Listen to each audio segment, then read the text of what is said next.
Hundreds of Afghans queue in freezing temperatures in Kabul. They turned up at the passport office on the day Taliban government announced it would resume issuing travel documents. These people are desperate to leave Afghanistan.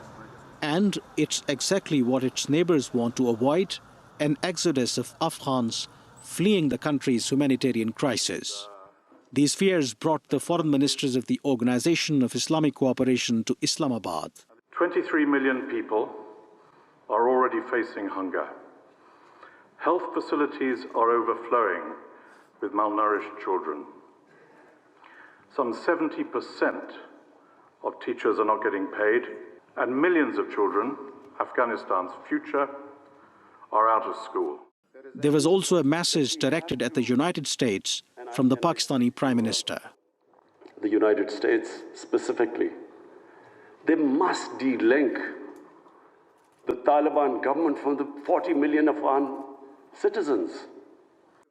The US has frozen $9.5 billion of assets belonging to the Afghan central bank since the Taliban took over the country in August. It's creating a liquidity crunch for an economy that was already struggling under the previous government. Turkey's foreign minister says the Organization of Islamic Cooperation needs to take the lead on helping Afghans. The collapse of the economy must be prevented. Continuing sanctions unfortunately cripple the financial system. Pledge will be meaningless unless this money reaches the Afghans. This is Islamic Bloc's second extraordinary session on Afghanistan.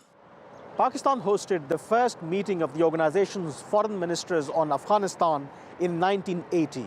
The agenda at that time was focused on suspending aid and cutting ties with a Soviet-backed regime in Kabul. 41 years later, the foreign ministers are again in Islamabad. This time, they are seeking help for Afghans and greater engagement with the Taliban government. The permanent members of the UN Security Council, the EU and international financial institutions also came to the meeting. Afghanistan's acting foreign minister was also in attendance, but he did not take the podium. He was seated in the last row, suggesting the priority at this stage is to avert a humanitarian catastrophe rather than legitimize Taliban rule. Kamran Yusuf, TRT World, Islamabad.